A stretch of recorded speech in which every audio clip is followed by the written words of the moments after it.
So my name is Karen Brierton and I'm a dietitian. I've been at the Edinburgh Practice for about 8 months. So a dietitian is a regulated health professional. We can see lots of different conditions. So it could be somebody who is like a baby or a toddler all the way throughout the whole life cycle.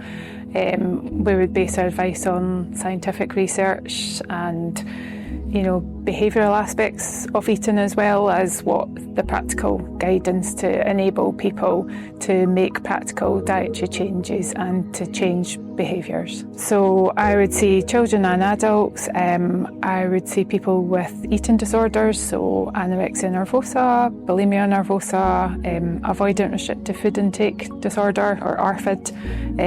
I'd also see people with binge eating disorder. I would see people who've got digestive problems, so things like irritable bowel syndrome, food allergies, food intolerances.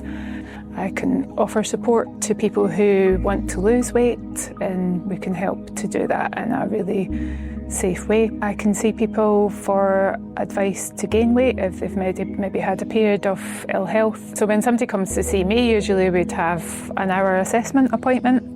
That assessment depends on what condition the individual has, but usually it would take the form of a dietary assessment. So having to think about what somebody eats on a typical day, what their usual patterns are, and think about their behavioural aspects to eating as well. So what do they like about food, what don't they like about food. We'd usually then come up with a bit of a plan to make some dietary changes. We'd have to think about what nutritional aspects of the diet, so are they lacking in anything? Do they need to eat more of a certain food?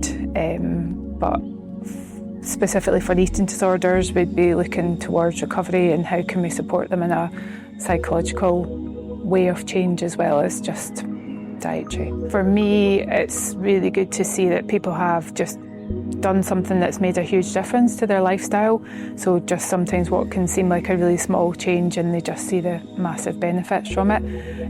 Within eating disorders, it can sometimes take a little bit of time, but seeing somebody recover or seeing that they've just completely changed their whole lifestyle because of the dietary change can be really rewarding. So multidisciplinary working is really vital for, in particular, working with people with eating disorders, and the Edinburgh Practice has psychology, psychiatry, occupational therapy, speech therapy, art therapy, which are all important for anyone I see as a dietitian. Usually would involve other members of the team as well, which we have here.